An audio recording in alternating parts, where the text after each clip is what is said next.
Welcome to Modern Anarchy, the podcast exploring sex, relationships, and liberation.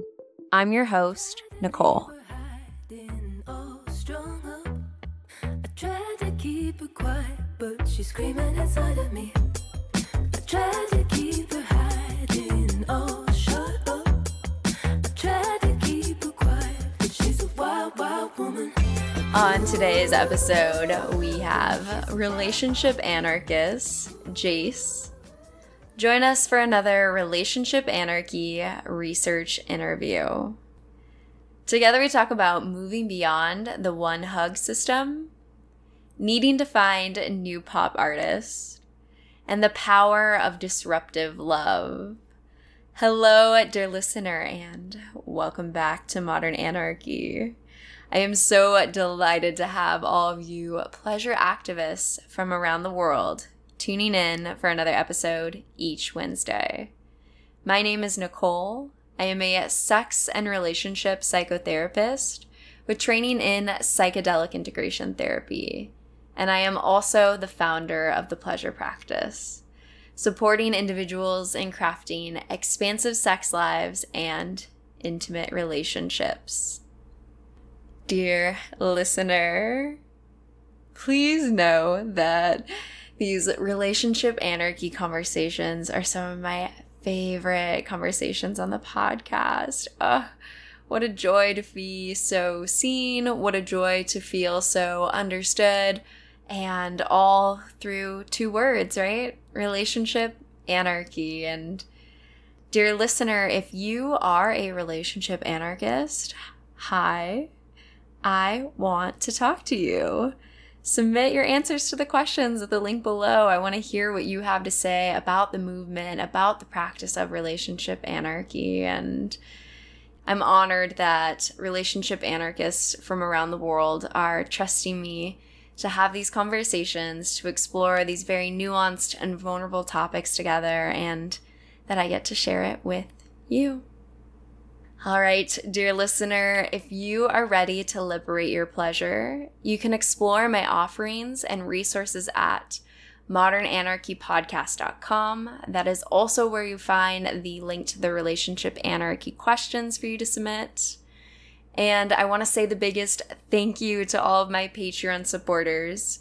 You are supporting the long-term sustainability of the podcast, keeping this content free and accessible to all people. So thank you. If you want to join the Patreon community, get exclusive access into my research and personal exploration, then you can head on over to patreon.com/modernanarchypodcasts, also linked in the show notes below. And with that, dear listener, please know that I am sending you all my love, and let's tune in to today's episode. The first question that I have for you is, how would you introduce yourself to the listeners? My name is Jase. I use they, them pronouns. I'm queer, non-binary, DJ. I'm an artist. I'm passionate about nightlife and fashion and thrifting and self-expression. Well, I'm so excited to have you on the podcast today and get to explore relationship anarchy. Thanks for having me. So the first big question is, what is relationship anarchy? To me, it's just an intentional way of approaching relationships that looks to deconstruct the way that systems affect the way that we approach relationships, giving you an opportunity to approach relationships with curiosity and open-mindedness. And yeah, just a lot more opportunity involved, I think. Yeah. I'm curious, how did you come to relationship anarchy? When did that spark start for you? That's a good question. I don't know when the exact term came up for me. It's been a few years now, but I definitely didn't engage with it totally until more recently. The YouTube content creator Anrel is somebody that I've spent some time listening to and watching, and that has helped me kind of like gain some more perspective on it and kind of like changed like my especially with regards to hierarchy and power. I feel like they talk about hierarchy and power a lot, and that's been something that I've been thinking about a lot. But Hmm.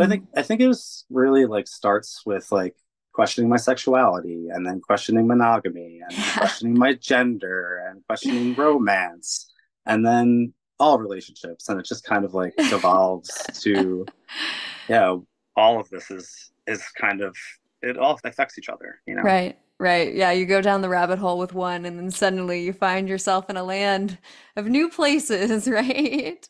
Yeah, definitely. Yeah, yeah. That was definitely a little bit of my journey too, of exploring sexuality and monogamy, and then, going down the path of polyamory, and then finding relationship anarchy and realizing, oh, we have all of these relationships. Why am I just defining, partner in my world around this, classification system versus it recognizing the fullness that we all have multiple relationships of love of varying types.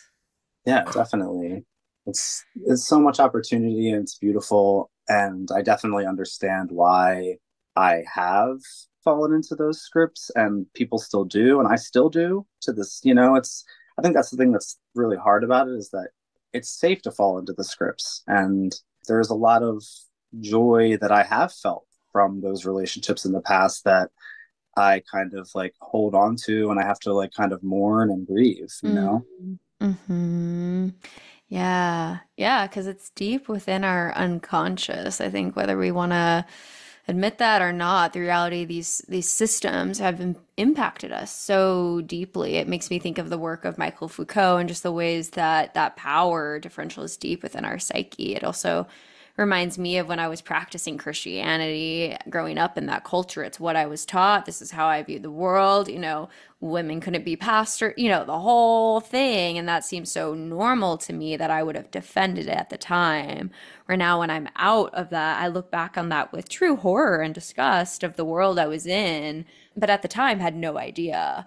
And a lot of the same path has come to with my practice of relationship anarchy, where I look back on things that I was so adamant about, so hard strung, really felt strongly about. And I realized, oh shit, that was society impacting me, and that was not really my choice. I was so deeply within this water that I didn't even see, which then makes me afraid of the now, where I'm like, oh no, what do I not see now? But I am committed to the journey of reflecting on that, like the lifetime practice of that, of humility, of acknowledging the ways that the systems are deep within my unconscious and trying to examine that and examine their impacts on myself and my community at large.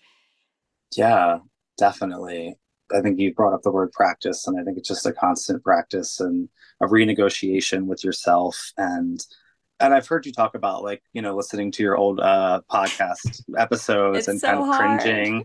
And I can't imagine, it's definitely a brave thing to put yourself out there the way you do, like, because I am a passionate person, and I've been that way my entire life. And I'm 37. Like I have had a lot of experiences, and I would probably cringe at most of the things that I was passionate about in the past, but I I I don't know. It's nice to just be accepting of those things and be tender with yourself, and yeah, just know that like those are parts of yourself. I think that's another thing that I've realized is like, yeah, I'm a queer person, and I want to build queer community, and I want to be seen for who I am 100% of the time, but like that's not the reality, and I can be comfortable in spaces where I'm not being seen, because that is a part of me. I've been Mhm. there, and I know I can accept that without like having to like constantly feel like I have to live up to this like ideal value system. Yeah. Yeah, definitely. Yeah, you had mentioned anarcho relating, right? The Yeah. YouTube channel with Sally. Hmm. Hmm. Yeah, I had just recorded with them, so your episode will be coming out. Oh, That's well. awesome. Yeah, I talked to you about the timeline, so it'll be a little different, but I Yeah. just recorded with them. That's really great. Yeah, and I appreciated part of our conversation. They had mentioned having compassion for themselves for when they look back, realizing that they were right exactly where they were meant to be at that time. And I'm trying to tell myself that too, of like, as much as we see the values of where we want to go and we want to continue to be there, also, what does it mean to celebrate that I am where I'm meant to be right now? The messiness is what I'm moving through, and it is okay. I will continue to grow and I can accept like the yes and of that. That really stuck out for me from our conversation. That's great. I really appreciate the vulnerability that comes with this work and hearing that from, people that I like respect. And I mean, I can really relate to the way that you express yourself and the way that they express themselves on, in their content. It just feels very, yeah, like it's easy to be hard on yourself because of how much you feel like you can work on, but that doesn't mean that like it's not, yeah, like it's all something that I'm very proud of. All the things that I've done to this point, the ways that I've made changes to Yeah. live to my values, all that matters to me. Mm-hmm. Yeah, absolutely. And I try to remember too, like when we get upset about how we're showing up, that reaction is a reflection of our values, right? Because we're like, wow, I want to be better. I want to do this. And so that reaction we're having is actually grounded in our values. So instead of beating ourselves up of, wow, I failed and I missed this and I'm so upset, it's like, wow, I didn't hit the target here, but the reason why that's bothering me is because I actually want to be there. And so, what does it mean to continue to move from that space rather than beating yourself up that you didn't miss it? And I'll tell myself that one every day, probably for a lifetime, right? Yeah, Yeah. yeah. That really, it's hard, but it's valuable to like Mhm. learn and move on and Yeah. yeah, grieve and mourn those things that you're losing and also, yeah, you have to keep moving Yeah. Hmm. because things are going to move around you. Like change is a constant, and like I really love that because I love different things. I've loved different things, so many different things in my life, and I love newness and I love just being surprised. I don't know. So Yeah, absolutely. Yeah, that's the beauty of the journey is what's next, right? There's a way to look at it of, oh no, what's next? And also, ooh, what's next, right? And so depending on the half full, half empty, way that you're looking at the scenario. So I love that frame. And I'm curious, how do you practice relationship anarchy? How does this come into your life?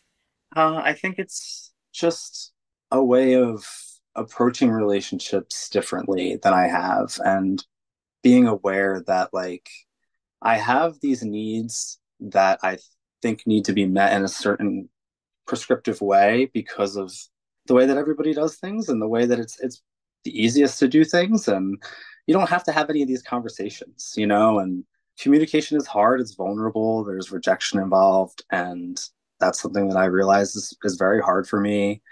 But yeah, I think it's just about knowing that I don't have to look towards romance and sexual relationships as my way of getting my needs met. Specifically with, I think, physical touch is a big thing for me. Sure. Like Yeah. unlearning that like that's the only place that I can get that because it's a need that I need to be met, with frequency. And yeah, I don't think that it's something that, and I also like to, it's not just receiving, it's giving as well. I really appreciate giving physical touch and feeling intimate in that way with people around me. And, I've had some new relationships recently where it feels like it's platonic, but it's romantic. It is. It's like, it's not romantic in a way that's ever going to be like sexual or like partnership, but it's like, I love you. And I'm going to touch you because of that, like, and that feels really nice. I think and there's just so many ways that intimacy, emotional intimacy, even sex, like all these things can be deconstructed and not be prescribed to a hierarchy of like, this is my person that does this. Hmm. Yeah. Really the liberation of your love. It sounds so Yeah. cheesy and hippie woo woo, but damn, it hits, right? Damn, it Yeah. hits. Like It's just really real. yeah, like the ability to have your whole community there and to feel comfortable being able to snuggle up to someone and lovingly, affectionately have that physical touch and not be worried that you are doing something wrong or that they're doing something wrong by that if they have other people in their life. I look back on my past experiences in relationships with monogamy where, yeah, if I saw a partner snuggle up to someone, I would have lost my shit. like Hmm. lost my shit of what Hmm. are you doing? And then I moved through the world of that sort of like tightness, right? And I could give a hug, but I couldn't give more. And I think that's where also the cultural context comes into play, where it's like in some cultures, it is not okay actually to hug someone of a different gender. In my culture and lived experience in my society, it is okay to hug. That's part of what we don't remember when we think about our relationships and why I appreciate relationship anarchy, this deeper context of culture, this deeper context of power, to understand that what feels normal is actually so culturally dependent. Yeah. It's individually dependent. I mean, so many of our experiences are so specific and they are common as well. But yeah, I definitely see the cultural differences coming up when you said like some people don't hug. I actually thought you were going to say some people even go further than that. A lot Uh, of cultures, like the intimacy is actually cranked up and it's normalized for siblings and friends and other loved mhm. ones. It's not the way it is here. And yeah, it is interesting how you're prescribed one hug for your friends when you see them and when you leave them, and like that's all you get. And like Right. no one really Mhm. talks about that. No one says that, but that's just kind of how it is. And yeah, like I find myself falling into that even in new relationships where I've gotten to the point where I'm like, how do you feel about physical touch? And the person says, I love it. That's great. And then we're still just like hugging when we see each other, and that's kind of it. And we haven't like gone beyond that. Like, well, what does that mean for you? It does it mean do you just want to hug when we see each other? Does is it okay that I like come up and like touch you on the back when we're with each other? Like, there's so many different conversations that can be had, and I think that's overwhelming and also beautiful, and it's just a lot. It is a lot, and a lot of us don't have the language to even name that, right? And this, talking about touch and whether we want to use platonic, sexual, right? The more you get to an erotic space, wherever that line is, the more complicated it gets for people to be able to name their desires. It often is a silence, like truly, like almost like a trauma response, really. And I've been there where I've had people ask, how do you like to be touched in erotic ways? And I literally had no response, just silent. When we talk Sure. about trauma responses, y'all, that's how, like silence. I had no ability to express my pleasure. And so that gets really complicated, but it's so hot and it's so great and the consent. And so, yeah, when we're thinking all the way about platonic touch, even like people don't even think about, yeah, is this okay? Is this part of the body okay? How do you feel about this? Or a kiss on the cheek. And the amount of safety that you can feel in your relationships when you're able to have that. But so many people often would kind of crumble at the lack of language to even name those things, which breaks my heart. Yeah. It's just a long conversation. Like, you can ask if the person's interested in those things, but then you have to ask, what does that mean to you? And that could mean Right. that we're Shit. friends. Yep. That could mean that Totally. you want to marry me. Like, and it's just so much goes into it. Yeah. And Anrel actually has a really good video on semantics. I don't know if you've watched Mm, that one, but it's really interesting to think about little how hard it is to relate to people just in general. How little like you could actually be using the same language and it's still not actually coming through in the same way because of your own lived experience and the way that you think about words and the right. context. Like, Right. Exactly. Yeah. That's unavoidable. Every single time that you're talking to a human, it's the beauty of, it makes me think of like existential therapy of they would talk about isolation, how we're all isolated up here within our psyches. And so mm-hmm, my understanding of all the words I'm saying right now are framed through my lived experience of years of what those words mean, you as well. And so anytime that we are having a conversation, we are constantly missing each other and just interpreting it through our own language. We can't give up and just not communicate, but I think it's important to name that we're always locked within our own perspective. So, yeah, getting clear on someone who says, you know, what this touch means to them. They might say, "Oh, that means we're partners." Okay, what does partnership mean to you, right? Like we could really go down, and I've had so much joy then in my relationships actually getting really clear on that. I've loved those conversations of check-ins of what does partnership mean to you, or what do you want it to mean? What do you want friendship or these various labels that we decide together are applicable for our relationship to mean? And getting really into that has been such a beautiful, exciting process. yeah. Yeah, that's definitely exciting. I haven't really had too many of those conversations, but I look forward to definitely having more of them. Yeah, definitely. And then for me, it's also been the space of feeling so much love, feeling it's God, the cheesiness, it just hits me again and again, but I'm a happy human, so I'm gonna go for it.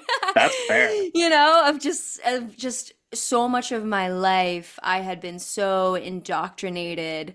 Taylor Swift, The Notebook, all these romance myths, man, of the one, the one, the one. So much so that when I was single, I felt so devoid of meaning and purpose. It's almost like a religious structure in and of itself, right? I don't have the Hmm. one to worship, the one to be the center of my universe, versus, wow, I have so many relationships. Whoa. And to actually look around and feel that level of intentionality instead of putting someone into a box of one and not one, to actually see the fullness of all of your relationships around you, it brings me such joy. And that is absolutely a paradigm shift of the half empty or half full glass, right? Like all of these relationships versus one or no one. You know, oh my God, that one kills my heart. Yeah. Yeah, it's a lot. There's a lot of joy and there's a lot of pain going on, like on both sides of that, because yeah, so many people are stuck in that, and I find myself, yeah, being still kind of open to that because it's easy, like the needing that connection and not knowing where to find it, and it being so just hard to have these conversations and have the space for them. You know what I mean? Hmm. Yeah. Yeah. Like falling into patterns of centering someone. Is that what you're talking about? Or yeah, share more about where it Yeah. goes. Yeah. Yeah, I think it's like realizing how much I've prioritized like romance, Mm, and like even when I was even had decided that I was poly, it's like so specifically about like being wanted and being desired. I think desirability is a big thing that comes up for me. And just realizing that like my value does not lie in sexual or romantic desirability at all. And I do have a lot of really important friendships and relationships that don't have anything to do with those things. right. But those things are still a big part of my needs and wants. And so Totally. like figuring out how to like yeah, like have space to get those things, and realizing that like what you said about the Notebook and Taylor Swift, like pop music, and Yes. I love pop music. Carly Rae Jepsen is one of my favorite artists. Yeah. All of her songs are about love, literally every single one of them. Like, and they're all about like that one person, that Yeah. one, and it's like it's just wild how deep it goes and how much I'm connected to it. And a big part of me still wants that, like, to like, yeah, to like save me from the pain of being alone. You know what I mean? Like, Hmm. Yeah. Yeah. Absolutely. I mean, we all need connection. Flat, right? We all need connection. We absolutely. all need relationships. We all need community. And particularly under these capitalistic structures that have so separated us, where are our community spaces where we're coming together? Those are so limited. Particularly, Hmm. you know, so many people live in dyadic spaces that are so isolated or live alone, right? And the ways that that impacts us, we need more community spaces. And I mean, at least I'll speak for myself, right? Sex is fun. I love having sex. It is great. So it makes sense that I would want to have more of that in my life. And I do it with multiple different people. And the word romance gets so murky, right? Like there are, if we want to use the labels, I have a platonic person that I write love letters for that I deeply care about.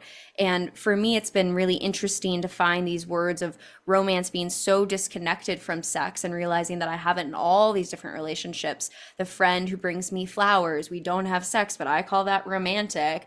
And then even to see in the ways that my sex life is so spread out, where I'll have, you know, maybe someone that orbits me much closer and we do a lot of emotional sharing of our lives and our daily experience moving through the world. And then I'll have a friend that I have sex with every couple of months, but then have someone who's platonically closer to me that I'm not having any sex with. And so it's just really like murkied the water of all this in this beautiful way, instead of it being friends are here and so far and not close, and sex is here and so close. It's really just gotten this wide diversity of the word sex doesn't mean they're inherently close to me. The word platonic doesn't mean they're inherently far to me. It's really about each relationship taking its own lane and finding the beauty of that, and truly what brings me the pleasure of that, right? Because I find myself with most of my close relationships being a mix of sexual romantic, and that feels really good. It's just not the only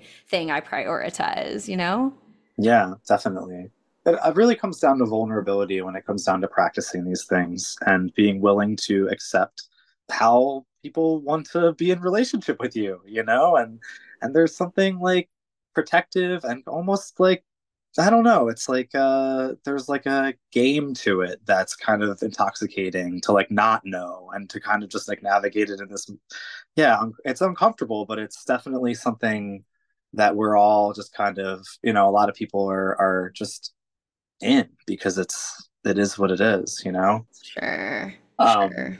yeah, I definitely can relate to a lot of what you said, and I feel a lot of those feelings about my friends. I feel romantic feelings about my friends, and I feel attracted sexually to a lot of people that I'm Yeah. like in relationship with that don't know that, because it feels like it's you have to like have so many conversations when you bring that to light. You know what I mean?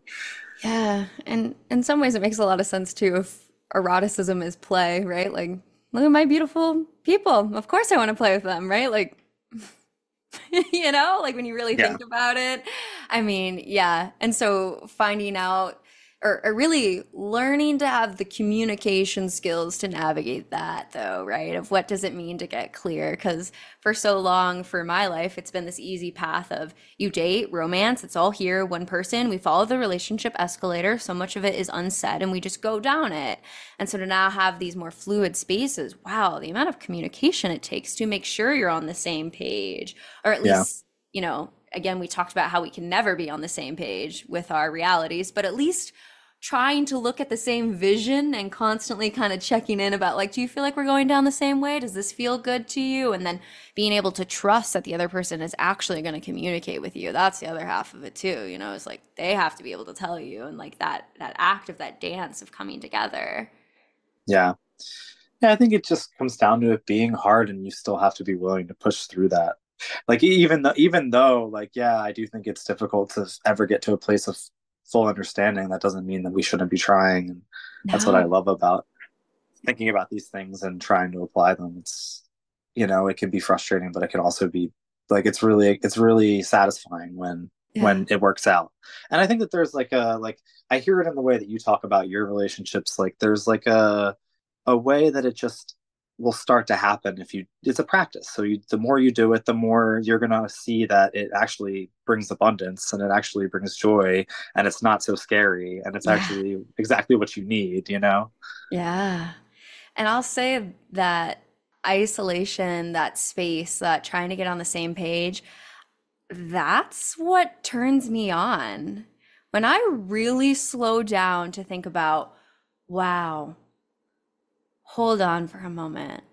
This human being right here has a whole lifetime of experiences, a whole world up there in that beautiful brain of theirs. It is deep. It is a whole galaxy of meaning making. And we're Hmm. coming together. Sure, I'm trying to get on the same page, but oh my God, we're combining galaxies when we're doing, wow, like that gets me excited. And so Yeah. I can get off on that one when I really sit on the complexities of what it actually means for human beings to come together and share space and co-create pleasure. Oof. Yeah, that's really, I could definitely relate to that. It's really exciting. It's really the only way to get out of your head and come to new conclusions is to be in relationship. And like you can take the information in parasocially. You don't actually have to have a Right. one-to-one interaction with somebody to learn from them. But like this kind of interaction, like it's really exciting because, yeah, you really can be with a person, and I just learned so much like from these interactions. Yeah. Yeah, absolutely. So, so right. Yes. Yeah. And I'm curious then, moving on to our third question, Hmm. why do you practice relationship anarchy? Oh, that's a great question.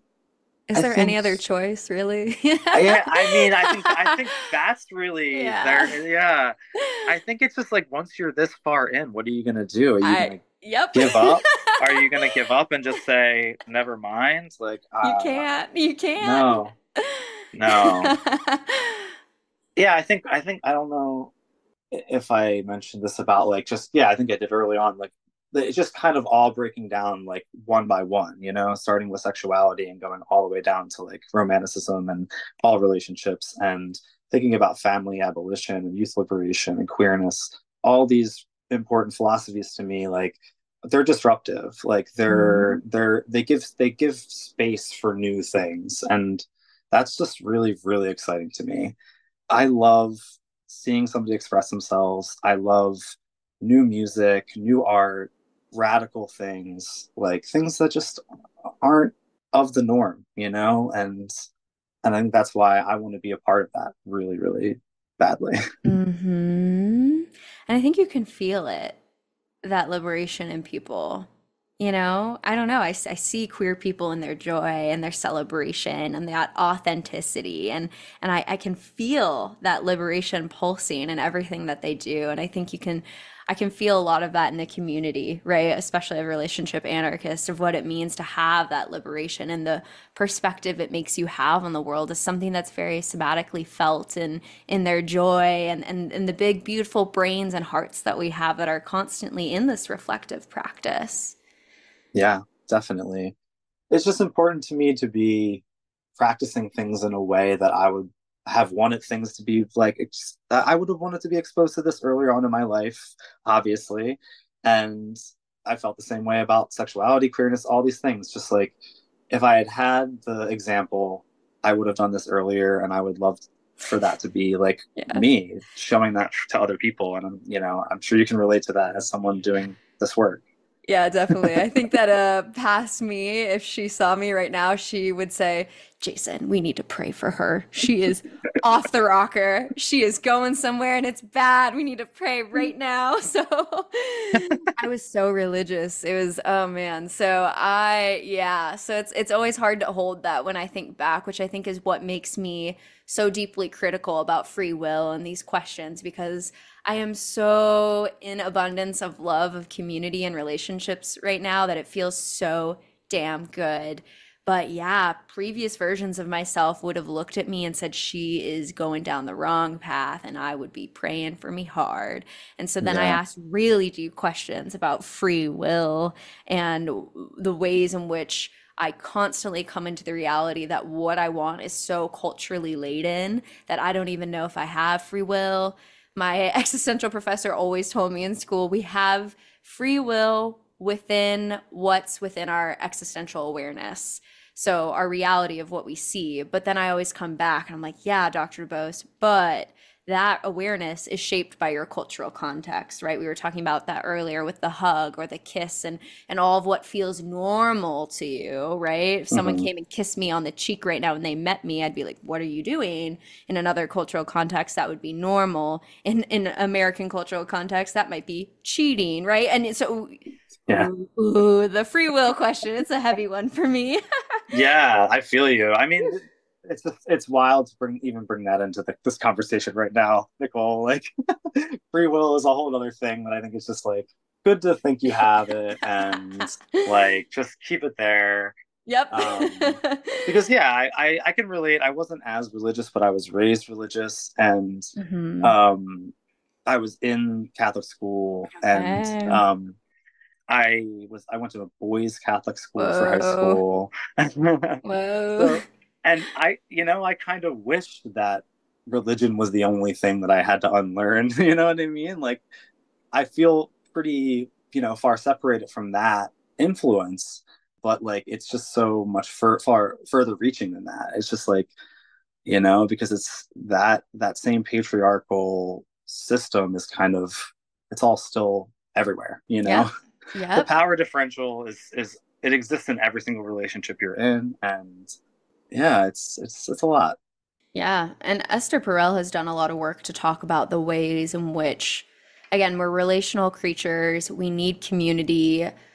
Church, religion often played that part, right, in a lot of our lives in the past historically. And so it was a space where you could come together and you'd also have purpose and meaning for your life, and the ways in which romanticism has taken over. And as our religious, it's declining. Less and less people are identifying as religious. And so now we're having this movement of, okay, so instead of going to church and having this community space, I now live in a dyad and I really try to worship and live with this one person as my sole point of contact with love and purpose for my life. And again, that's not even a question of monogamy or non-monogamy. It's a question of community. You cannot live and thrive in a dyad alone. And so many people do try to do that. You watch them shut down all of their other relationships. And again, this isn't about sex. This is about having multiple relationships of love. And you cannot survive on one other person alone.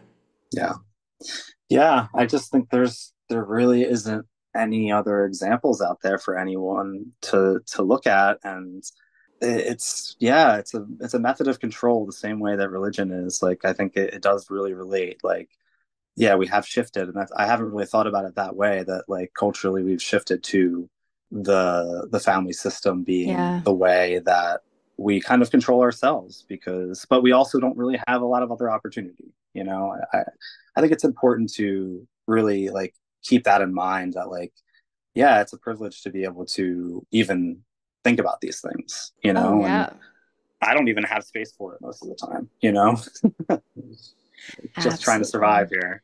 Absolutely. Absolutely. It takes privilege to take time and reflect, and even all of the conversations that we're talking about, right? That is so much harder to do when you have three kids running around because you didn't have access to an abortion or contraception or sex Hmm. education, and those kids are running around. How are you supposed to slow down enough to have all these different, I mean, the systems are right there, all of it. It's such deep political, these questions of pleasure and relationships. You cannot take that outside of the political context. Yeah, definitely not. Hmm. Yeah. And I know we've hit on this on a lot of different ways, but how does relationship anarchy impact your practice of intimacy? Yeah, just being able to ask for what you want, and also being able to deconstruct why you want it, and being honest with yourself about that, and then being honest with the people around you about it, and opening yourself up to intimacy being a more abundant thing and not being something that's limiting to one or two people. Like I think poly was my first exposure to this, and I realized that it really wasn't exactly what I was looking for. Like it helps, it definitely does, but it's like it's still prioritizing romance and sex over other relationships. And I think I can get my physical intimacy, not all my needs met, but like a lot of them met, just by people who don't fit into those exact, definitions. Right, right. Exactly. Yeah, polyamory being loving more than one person, missing the whole fact that we all love multiple people, right? It just like it misses the mark for me. I mean, it's an important thing for the movement, and I know we're still working to even normalize polyamory, right? And get that into Yeah. the cultural context, but it somehow misses the whole point here that this is not meant, I mean, it's like you're saying, still directly focuses your life on this question of whether you have multiple sex or romantic partners rather than seeing the fullness of your whole community and the ability to kind of do what I was saying earlier of having these individual relationships of individual meaning making, right? And allowing those to unfold to what feels authentic to both parties. It's just it's instead of the bifurcation of monogamy or non-monogamy, we are outside of that context. We are existing in a whole different category. Yeah. It feels, the like outside perspective of like polyamory is like that it's very like selfish, it's very self-serving. And actually what I thought was very interesting, I googled relationship anarchy recently, and Mm, even that is like defined on Google as like a romantic thing. Like it's very mm, specifically like tied to poly in this strong way in people's, even like, I think even, it's practiced in that way of like the relationship anarchy smorgasbord and all those things, like very tied to polyamory. And I just think recently I've noticed so much of how my needs just haven't been met thinking about it that way. And I want to deconstruct it even more and look to open all of my relationships up to physical. I already have a lot of emotionally intimate relationships. Like there are different types of intimacy, and at this point I really have only started building new relationships with people who can be emotionally intimate, who can have real emotional conversations about Yeah. how they're feeling and how and can hold space for how I'm feeling. And then with physical intimacy, I think it's just a work in progress with like having those conversations with the people who I've built relationships with and navigating new relationships with that expressed desire, and letting people know right off the bat and not letting it like kind of linger, which is a thing that I feel like I've historically done in a lot of relationships. Like I'm attracted to these people and I want something like from the relationship, and I just hope for it instead of actually Mm-hmm. asking for it, Mm-hmm. you know? Mm-hmm. Where now we feel more like direct to be able to name that. Yeah, I think it's to a place where now I know what I need and what I want, and can I name it, and can I, yeah, hold space for other people. And I think that's the thing that I, yeah, want to make sure that I'm being conscious of is like this is a relationship, right? There's another person involved, and what do they want? And have being willing to hold space and have conversations. Mm-hmm. Yeah, and that takes a lot of emotional insight, right? A lot of self-understanding and then the communication skills, Yeah. which we get in community, right? I think that's also part of this dynamic that I think is important to name is that again, we're social creatures. We're shaped by our environment, we're shaped by our relationships. We know this from the field of psychology. And the reality is though, you are that person moving through historically, right? Like we talked about the existential isolation. You are the only person who has moved through all of those relationships to have the long history of a narrative that you do have. So, yes, we have the individual, but the individual is shaped by the relationships, right? When I was deep within Christianity, that was my world. I was friends with people who were marrying pastors. I was going to church. And so this language was all revolving around me. And then as I started to come out, I had to make new friends who started to speak with different language. And then even to be in this space now, most of my friends here are practicing various forms of radical relating, and that being so crucial to how I have the communication skills because someone sat down with me and really slowed down to explore these conversations with me in ways Hmm. that I never used to do. And so I think we have to remember that we grow these skills in community as well. Yeah, and I think the thing that's critical is just where I'm at is understanding more about myself and my queerness and having to change the communities that I'm in because I don't Yeah. feel like seen or held in those communities, and that takes time. Like that's grieving, that's Yes. just a lot. So yeah, I've made a lot of like new queer friends, and it's still like a work in progress to like build that community. And yeah, I think that's Yeah. that's yeah. I'm so glad you're doing that. Thanks. Yeah. I really appreciate it. Yeah, yeah, yeah. Yeah, because it's everything.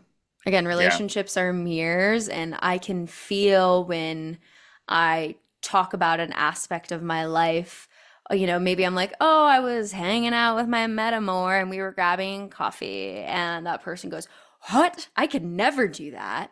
And then I'm like, oh, well, I mean, we had a great time. We were, like I feel so unseen in those moments, right? And it hurts. And I feel like I can't even go deeper to process anything of my life, right? All these different identities, queerness, parts that, are so crucial to ourselves when they're not reflected or understood. I have clients in therapy who then will say, like, well, I just want to be tougher. I want it to not bother me. What's wrong with me that it bothers me? And oh, of course it's gonna bother you. Of course, it is a mirror that you are looking into, and it's a funhouse mirror, and it's giving you some weird shit back. I don't know who doesn't look into that mirror and say, I look funny. You know what I mean? Like, Yeah. uh, Yeah, that's really true. I think people are just so used to being around looking into that funhouse mirror and having to kind of Mm, adjust the way they think about themselves to meet that instead of, adjusting their environment to meet the needs that they have internally. yeah, I could hold an abundance of space for that one and what I see with my therapy clients, right? Truly, Yeah. truly, and all of us. I think that's one of my I watched when like that example of, oh, I was getting coffee with my metamor and the other person reacting with fear. It makes me want to shut down. It feels like I did something wrong. That's, just purely even on evolutionary points, right? It has always been safe for us to stay within the herd and community. If there's something that's different that's going to take us out, that is actually a fear because it could cause death. Right. And so when Right. this person reacts like that, I say, oh, am I doing something wrong? And I'm motioning to you, the listeners can't see, of this sort of caving in with my shoulders of protection and feeling like I need to get smaller. And the second I feel that, I do a deep check in my body and I say, okay, what's going on in this relationship? Is this someone that I feel safe enough to connect with about this aspect of my life? Because not all my friends have to meet me here, right? I know we had talked about that. Some friends are really good in certain contexts, some coworkers, right? Really good in certain contexts. And so then I have the empowerment of noticing that reaction in my body and saying, you know what? This is not something that I'm going to open up to with them about. And I get to be empowered to make that decision and feel safe with my body. Yeah. Yeah, I think that's the important thing is knowing what you need, being able to listen to your body and protecting yourself because those things are going to come up and you don't have to fight every single battle with every person that you're in a relationship with. You can't. It's exhausting. So, yeah, and I value the relationships of those people who I'd have no language to speak about these things with. Right. That doesn't mean that I don't love them. I care Right. about them. Right.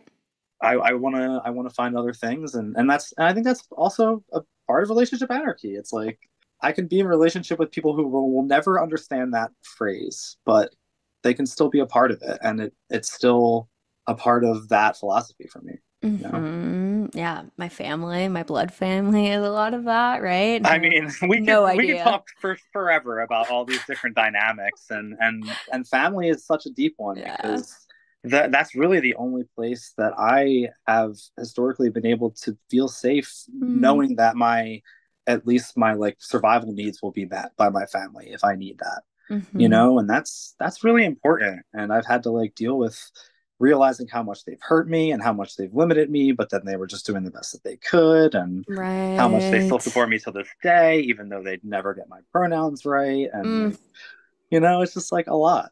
It's that is a lot. complex. That is a lot. I think it's like creating this balance of like taking it seriously and it meaning something to you and holding that value and standing up for it, and then also giving yourself a break and taking a deep breath and knowing that it's serious, but like you're doing the work and it's not so serious that you need to be on all the time. Yeah, allowing yourself some space to breathe. Yeah. We touch the grass, we touch the trees, we have a little giggle, and we go back, right? Yeah, I mean, I'm all about having fun. That's a Yeah. major priority for me. Hmm. So, Absolutely. Yeah. Which, I mean, the next question is the difficulties question. Then we'll get to the joys, but what have been the difficulties of relationship anarchy for you? I knew this question was coming, and I was like, how can I not talk about this the entire time? To be honest with you, Sure, yeah, let's um, go there. yeah, I feel like I've touched on it a lot. It's just like it's hard. Rejection, I think, is the biggest thing, Mm, and finding people who are willing to have the conversations, who aren't trying to have a monog. I think that's the thing. Like people are having trying to have monogamous relationships. Like for a minute, it's felt kind of like limiting, in a way.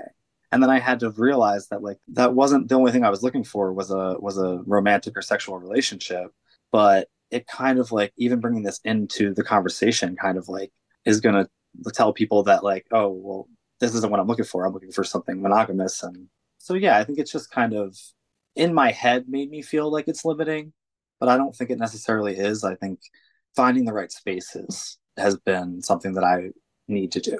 And yeah, actually, Renia invited me. We do a peer support group every Thursday, love that. Every Wednesday night we do a peer support group, and this next coming Wednesday we're doing like an anarcho-curious like meetup. So Cool. I feel like that'll be a good space to meet new people in the city that are having these conversations, you know? Yeah, absolutely. Absolutely. I'm so glad that you're doing that and that you're finding the spaces because I don't like to promise a certainty, but damn, I feel like you're gonna feel much better when you have people who look at you and say, "Yeah, I get it. Yeah, totally. I'm also doing that. Yeah, yeah." And just the power, the transformative power of relationships to change your whole mental health, your whole sense of self. Oof. Yeah. The other thing that comes to mind when I think of difficulties is just like it being so messy to be Yeah. like constantly reevaluating these things for yourself and trying to figure them out. And then like I feel like I've communicated them in ways that didn't really work out for me. Like, you know, because I was still kind of in the middle of figuring them out, or I was talking about them in a very detached way, like almost too philosophical and not direct enough. Sure. And it's created like, I don't know, just confusion and difficulties, which has been hard, you know, because then that kind of like causes you to shut down a little bit, thinking like, well, this is difficult and I'm not ready to have these conversations yet, maybe, you know? Mm-hmm. It is really difficult. And I think that's something I see often with my clients, right? Is the ways that we have these value systems of how we want to show up. And I've definitely felt this in my own life of seeing that person I want to become, seeing the ways I want to be in community and in share love and then also feeling like I'm not there yet and I'm continually climbing and trying and trying and trying. And I keep looking there going, damn, this is so hard. Damn, this is so hard. And all of the while forgetting to look back and realize how far I've come in my ability to have these conversations. And so Yeah. I'd be curious for you, like, could you share a little bit about what that journey has been like for you? Do you see progress when you take a moment and instead of looking up, kind of look back? I mean, I see a ton of progress in the way that I've related to myself and the world Sure. around me. Yeah. And I'm really, really proud and grateful for all of that. I think the one thing that really has got me a little stuck right now is just kind of grieving and mourning like romance as a concept Mm, as that's going to save me in some way. You there's know what I mean? the religion right there. Boom. Yeah, it's like some person is going to complete me, and it's not a person, it's community. Right. And it's a lot of work and there's a lot of just barriers to it, you know? And I Hmm. think that I'm really, really grateful for the ways that like I feel comfortable in my own skin and I know that I want to be this way and I want to be queer and I want to stand out and I want to be disruptive and I want it to be political and Yeah. all those things are related to relationship anarchy to me and like yeah, they're just ways of showing up that like are super important to me and I think communicate where I am and what I value and it's like I will find the people that feel the same way Yeah. through that. Yeah. Absolutely. Yeah. You hit on it so well. It's that desire to want to be saved and in a relationship, that desire to be in such deep connection and joy and love, that makes sense. What doesn't make sense is to think we're only going to find that with one person and to think Yeah. that one person could be enough. That's what doesn't make sense. The desire to be seen, the desire to explore joy and pleasure in connection, let's not do away with that because that's actually some of the best stuff we can have in this human experience, right? Yeah. We get to our deathbed and, people look back and the one thing they say that made or broke their experience in life was the relationships and who was along with me for the ride of this existence I get to have. So that innate desire we have to have that sort of connection with a human being, hell yeah. It's just that you're not only going to be satisfied with one person. We have to see that larger community that is going to hold you, that is going to be a part of that journey and a part of that formation of yourself. You can't find yourself in one relationship. And we do have a lot of like para and like meta relationships, right? Through the internet, content, books, movies, all of that. So we can't forget that too. And so we are created through multiple relationships. We really just have to change the frame that has so deeply sold us, sold Hmm. that it's one person. And that's where Hmm. you, God, the idea of, marriage even and this concept and the ways that women were property and this idea that at the time men could explore and have no problems with that, but the women were property. I mean, marital rape was not illegal in all 50 states until 1993. Until Yeah. then, a man could rape his wife because she was property. Okay. We've switched to an idea of love now in that concept and the ideas of romance, but that is not where it came from. And so now culturally, I feel like we're in this moment of examining, okay, love and free choice and realizing, oh, it's not just one person again, it is a whole community. And so the more that we can get that level of intentionality, I think you care to your garden more. Instead of just watering this one plant, you water the whole collection. And then you look up and see, wow, look at all of these flowers, look at all of these trees, look at all of this that I have, rather than this one plant and the wilting of the rest of your whole garden. Yeah. Yeah. Yeah. I really like what you said about like looking back on the relationships that you've had and that being so important. Like I do think that connection is really innately important to everyone.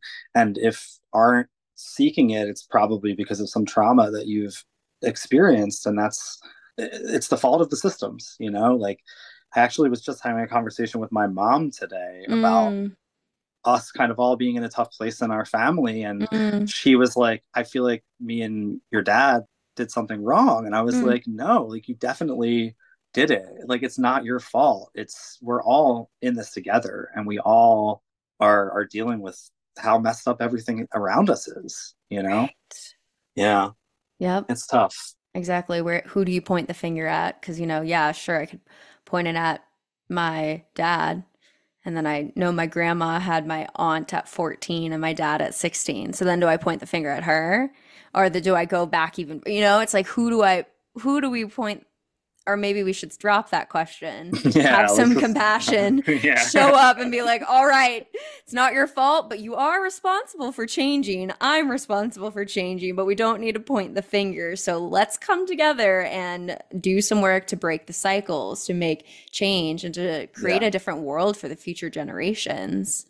Yeah, I mean, I think it's like, yeah, if you feel like your parents or your grandparents didn't take accountability in some way, then I think the only thing to do is to take accountability at that moment. Like you have to stop that generational like trauma and you have to stop that thing that's occurring. And yeah, it's a really, really hard thing to do. But and it goes back to like, yeah, what you were saying about marital rape and like these things that just like were so brutal and so normalized for such a long time. Like I can't really expect anybody from any previous generation to have a whole lot of tools to like deal with these things because there was just so much oppression going on and still to this day continues to happen and impacts us. Like it's a lot. Hmm.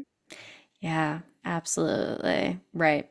And so I'm reminded too of the ways that because of my family doing the best that they could, I felt like I never had my full emotional needs met in my family space. And so for me, that meant my romantic relationships were everything. Yeah. Same here. Everything. This was the space I could be seen. This was the space I could be cared for. This was the space. And so there was so much pressure on that. And particularly in my context, it was one relationship because I was so Christian. So it was one relationship. And then when we think about resources, right? We can talk about the politics of all of this too. But when we think Hmm. about resources, if we think about, humans need water, food, let's throw in relationships as a resource that we need. I mean, again, if we look back to the research on babies who don't have relational attunement, they Hmm. die. That's not even, they Right. will die, right? And we see how that lack of attunement can impact our mental health. Hmm. So thinking about love and connection and relationships as a resource, when I only had one resource, do you know how tightly I held on to that and clawed at anybody who got close to that? I wouldn't Yeah. fucking let them touch that resource. That is my resource. And Yeah. so when we think about that on a larger scale, right, the ways that so many of us only often have one person that cannot meet, but tries to meet all of our needs, we are going to hold on to that like a thirsty person in a desert. And Yeah. that I think is where we can talk about jealousy and all Yeah. the other complications, because the more love I have flowing into me, it gets a lot easier to breathe because I have so much flowing in that I say, that's okay. I'm happy to share with you. Yeah. Totally. Yeah. You really have me reflecting on like my experience being so similar Mm. that like I didn't have my emotional needs met by my family. So that when like I did originally have a lot like a strong connection to my friends in my adolescence. But then I went through puberty and I was in Catholic school, and even, there was actually a little bit of like physical and sexual intimacy between my friends when we were like still in like a curious space, but then Hmm. like that immediately got like, and this is all masked people I'm Sure. that I'm friends with. Yeah. And as soon as it became like, okay, we would have to have conversations about this and admit that we're queer because we're doing these things, like that got shut down. Mm. I stopped looking for the emotional intimacy with those people too, because you don't really look for it with your guy friends. You look for it within romantic and sexual relationships. And then yeah, like it took me a long time to realize that that's not what I wanted. And I had long-term monogamous relationships that they eventually, things change and your attraction changes. Realized I was queer. I realized that like I literally have other physical like sexual needs that can't be met by this person. Like it's Hmm. yeah. Yeah, absolutely. Yeah, the gender politics of all of this are really deep for folks who identify as men or are assigned male at birth. It is deep. Yeah. Particularly as a woman, I have been taught that I'm relational and I go to friends and we chit chat and all of that. On the other side, independence. And so often there's only one relationship. It's the romantic and emotional relationship where you can do this. So there's so much to unpack on that side in terms of liberation and intimacy there. It is really deep. And I do think we have to talk about the different ways that we've been socialized and how that impacts the accessibility of even these concepts and ideas. Because now we're talking about like an even drier desert, right? Because there's even less water. And so the Yeah. violence and the jealousy and the possessiveness makes sense within that sort of desert landscape. Yeah. Scarcity. Yep. It's a big part of it. The deeper you to go a little even a little deeper with like people not having the language, it's like people don't even know what they want. Like even like and to know what is actually what you want and what has been influenced by external forces, like I am still unpacking that myself constantly. So it's like to have a person that has never even asked that question and never even Yeah. reflected on the fact that like movies and media have actually told you what you want and you don't have any real autonomy, like in a way, like that's a whole other thing that like Yeah. I don't even know how you start with that. Like it's Yeah. taken so many years, Yeah. to even get here where I'm Yeah. still kind of lost. Like, Right. Yeah, absolutely. Absolutely. That's why I try to stay humble. I'm like, I think I know what I'm doing right now. It feels good, but I have no idea. I will. But although someone did say to me recently, we were talking about non-monogamy, and they're like, well, yeah, maybe you'd go back to monogamy. And I said, you know what? I actually feel pretty confident on this one of saying no, never. I really can't, where I'm at, fathom. It's like saying, let's go back to patriarchal Christianity where women can't be pastors and you have to submit to the authority. I'm like, I guess maybe in some world where I got a really deep concussion, we can maybe go back there. But oh yeah, there's always, I mean, any little brain chemistry change and all of a sudden your whole world could flip upside down, I'm sure. But beyond that, yeah, it's the yeah. same. We touched on this earlier about like you asked why I practice, and it's like, what? Right. How could I not? How could I not Mm. be in the space that I'm in right now? Like it would be. Yeah.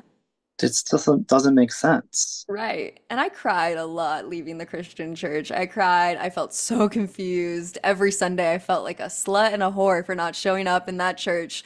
And so it was messy. And my journey into non-monogamy has been similar, right? Of mess and confusion and fear. But now that I'm here, I just really can't fathom only exploring intimacy with one person. It's like asking me to laugh with one soul for the rest of my life. Like, how could I can't Yeah. fathom, Yeah. Why would you? Yeah. right? And that's to say there might be periods of different seasons. I think that's an important thing to mention too, is when there's different stressors and things in your life, there might be periods where sex is not on the table at all. I'm actively stressed. These systems are right here. There is no desire. Again, eroticism being play, you can't play when there is stress and chaos in your world, right? So there might be seasons where I don't have sex with anybody. There might be seasons where I have sex with one person. There might be seasons where I'm deeply in an ocean of people, and understanding that all of that is relationship anarchy because I'm constantly examining the power structures and trying to be as intentional as possible with the people around me. And so allowing space for myself and all people to really have that sort of flow in the ways that things change over time. I mean, your eroticism will change over time. And so holding space for that sort of flexibility makes me feel really free and secure to know that it can all ebb and flow. And I know kind of where I'm going with my value sets in terms of examining power structures and being so community focused. Yeah. That makes sense. There's so much uncertainty, and it's really just about being comfortable with that, and or being uncomfortable, and Right? just knowing Yeah. Yes. that discomfort is real, and you have to experience it and not avoid it, and be honest with yourself about it. Yeah, I definitely have had relationships where like I wasn't honest with myself or that person, and Mm. that ends up causing more pain ultimately, and takes up a lot of time and space and energy, and so Mhm.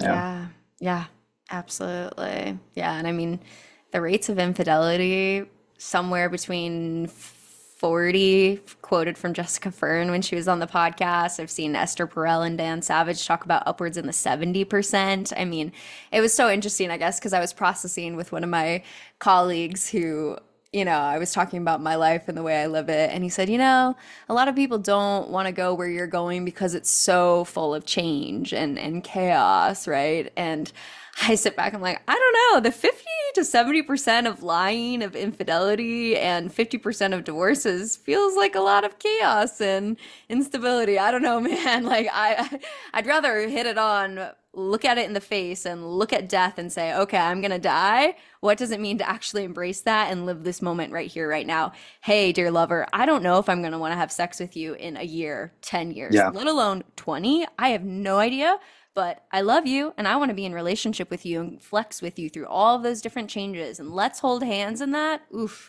That Yeah. actually feels super secure to me. That looking in the face of it and really embracing that inevitability of change rather than the Yeah. secrecy and the lying and the oh. Yeah.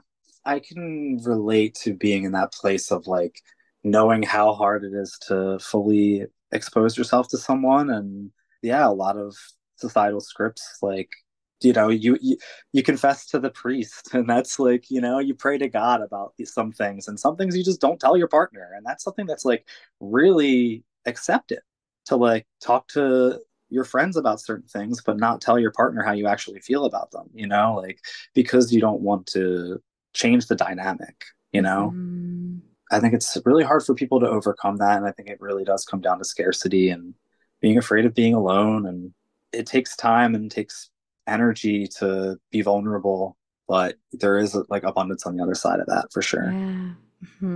Yeah, definitely.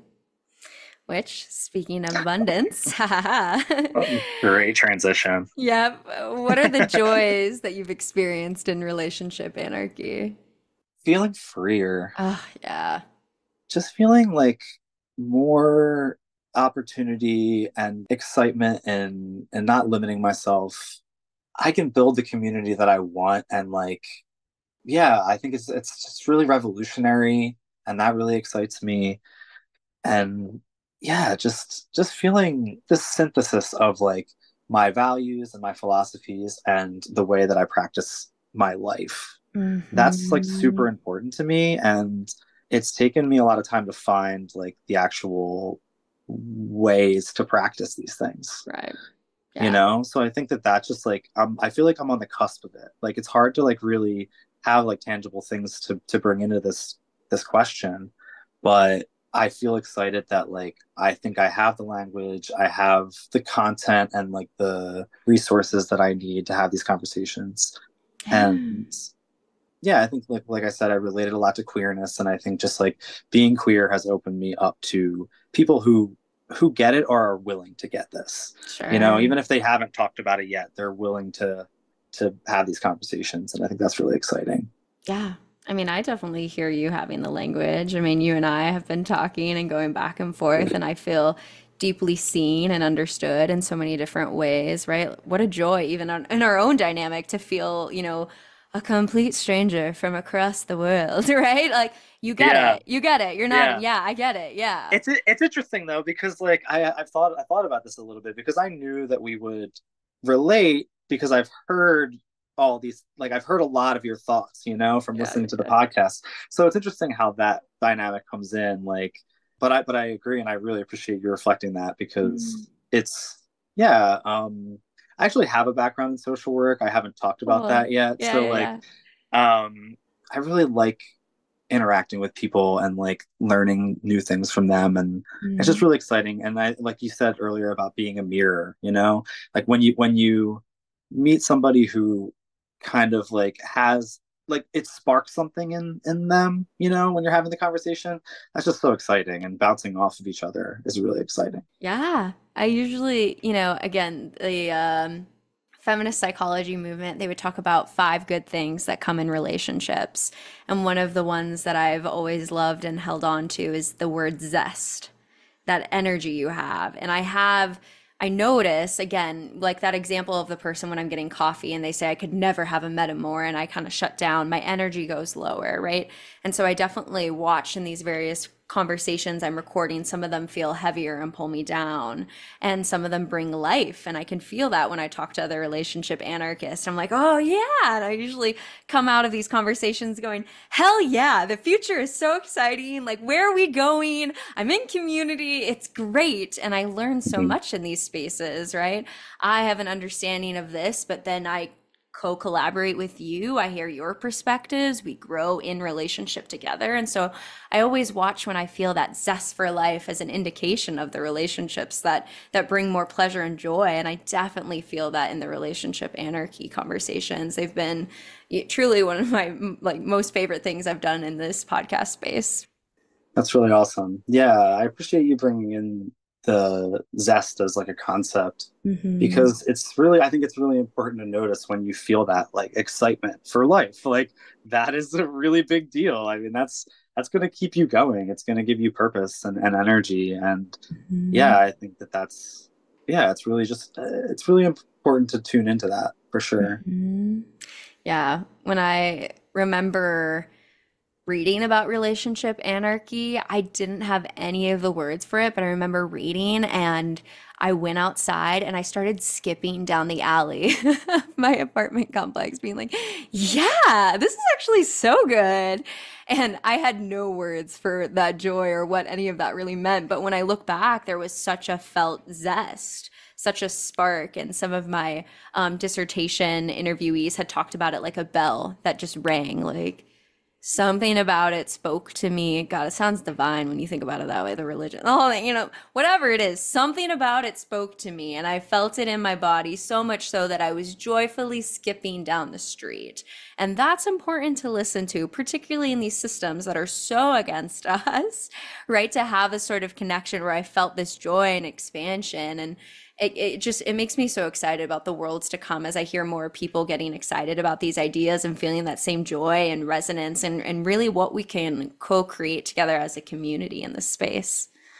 Yeah, yeah, it's got me thinking a lot about like just being exposed to it more and having these conversations more and how that kind of can just snowball and make you feel like the energy can kind of keep going. And yeah, just reflecting a little bit about like where I've been at and like what I have been engaging with. And when I engage with media that feels like easier, it generally is kind of the stuff that is, prescribing those same kinds of relationships and ideas. And then like, yeah, I feel like I need to take a break from being so critical, all the time. But then when I engage with like your content, like the Mm, podcast or Amrel's mm, content. Or Thicky Comrade is another person that yeah. you interviewed. I Yes. like their content. We're friends, and Cute. I love that. yeah, they're really great. Yeah, like it's exciting. It gives you that energy to like kind of push forward. And yeah, it's I think that that's something that I'm taking away from this conversation. And as a therapist, that right there, think about all of my sad, hurting, depressed clients. I'm always asking, what is your relationship? Because when you have relationships where you're seeing the values, all that, you feel that excitement. And so Hmm. there is something missing. I could just hold an abundance of space for that. I mean, of course, it's also the systems. It's also when you don't have enough money, when you have all these, but also the relationships you surround yourself with. If I could get any message out there is be critical about the people you surround yourself with because it does create your perspective of reality, like hands down. For sure. Yeah. Yeah. Well, our last question is, what do you wish other people knew about relationship anarchy? You're doing such a good job of putting all these ideas out there. It's like I don't really feel like I have too many profound things to say. You Whatever do. You you do. um You're a part of the movement. Yeah. just just that it's possible, Yes. Just it's not chaotic. It is chaotic, but it's not any more chaotic than what we already experience. I think that it's like it's work, it's effort, but the heaviness that comes with being so isolated in this culture, I think is way more difficult to bear Yeah. than what this can bring. And it has been really hard for me to think about these things and look around and see how difficult it is to unlearn these things, and how basically as a whole society, it's yeah, it feels impossible. But like there's so much opportunity within smaller communities and smaller things that you can work with. And I think that's just going as small scale as you can and Yeah. taking it from there, I think is the biggest thing. Yeah. And it gets easier. Yeah. I feel pretty confident in naming that one, I think. Yeah. You don't run the marathon having never ran the mile. And as someone who doesn't run, that mile is really hard for me. I don't run. I dance. That's what I do. I don't do any running. I hate running. The only cardio I do is dancing and biking. It's joyful based. No, But I feel you.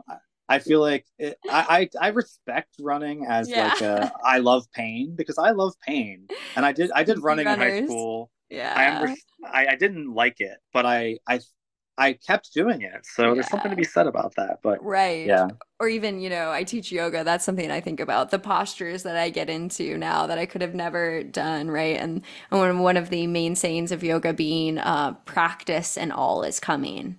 Hmm. Practice and all is coming. I couldn't have touched my toes when I first started to the things I can do now, right? And so I think, and also yoga being, in my opinion, a pain also practice. Every stretch I've taken has obviously there's a level of pain that is actually causing you harm, but there is that edge of I'm gonna stretch a little bit, ooh, ooh, ooh, and then to realize when I look back, wow, look at what I can do with my body. And I find this to be very similar too, where there is that edging where you're not getting out of your window of tolerance, and sometimes I do, and I realize often that's when I'm in the space of this never works, how could I ever, no way, and I'm like, okay, I've reached past my window of Hmm. tolerance. I need Hmm. I Hmm. need to take my nap. I need to have my candy bar and restart the day. I don't know, and so I get clear on that practice of when I've hit that window because I'm Yeah. noticing the thoughts. It's a very clear pattern of feeling it's impossible and a shutdown response. But in Yeah. general, that practice of edging and edging and edging, wow, I'm so much more flexible today with relationship anarchy. And so I think that that's what gives me hope in that same way of practice and all is coming. I am so excited to see where I'm going to be at if I'm lucky enough to live on this planet for another 10 years. Can you imagine? Yeah. That's Oh, yeah. oh. Yeah. Yeah, I think that it's really important to see where you've come from, and that like you have And yoga is a great analogy for it. And I think you also rock climb. I've heard Yeah, you I talk do. about that. I love rock And climbing. that's a great one for like, okay, you're pushing past your comfort zone. Like this is scary, and you see the progress that you've made, and like it's really tangible. Yeah, it really is about like being okay with that like fear and discomfort, and knowing that like, look at where I've come from. Like if I keep doing this, it's I'm gonna end up somewhere else, and it's gonna be good. Like, you know, Right. Absolutely. yeah, Absolutely. Yeah, it brings me so much joy to look forward to that future. totally. Well, Jason, I'm going to take a deep breath with you. And then I want to check in with you, Jace. Is there anything else that you want to share with the listeners before we head towards that closing question?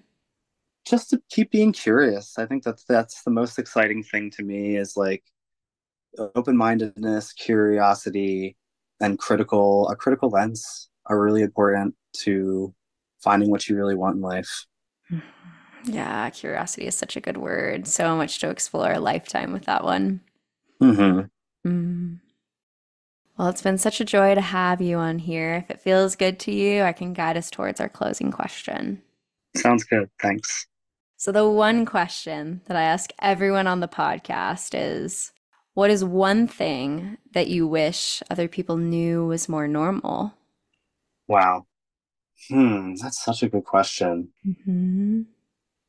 I think the thing that I am the most connected to is deconstructing gender. So I think that like I really would love for people to normalize that, and not just in like a not just in like you have to be non-binary or like you have to be gender queer to feel more freedom with this. I think it's like deconstructing gender is good for everyone, and I just want people to just have more space for that as much as possible.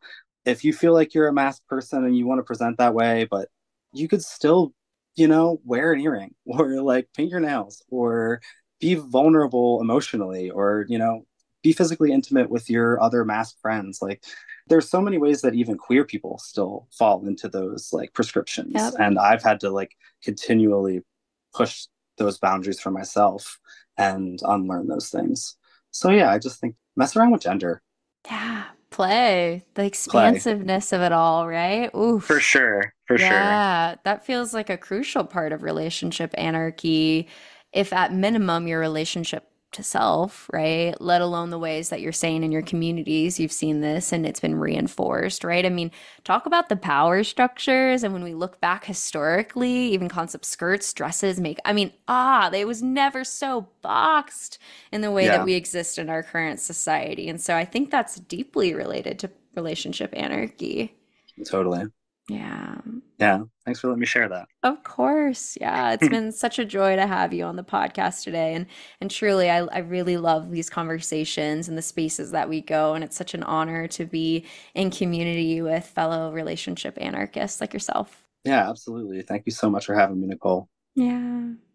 Okay. So for the listeners that have been connecting with you and want to find more of your content, where can they find you? Yeah, I'm on Instagram. My Instagram is public. I share my DJ mixes there. I also share physical art that I've made, visual art. It's Brax Beats, BraksBeats. Great. And I'll have all of that linked below in the show notes so that people can find you. And again, I just Cool. want to say a big thank you to joining me today in this space. Absolutely. Thank you for having me. Yeah. It was so fun. Yeah, I mean, good. yeah, it's so great.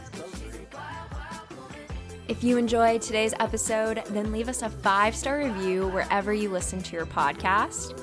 And head on over to modernanarchypodcast.com to get resources and learn more about all the things we talked about on today's episode.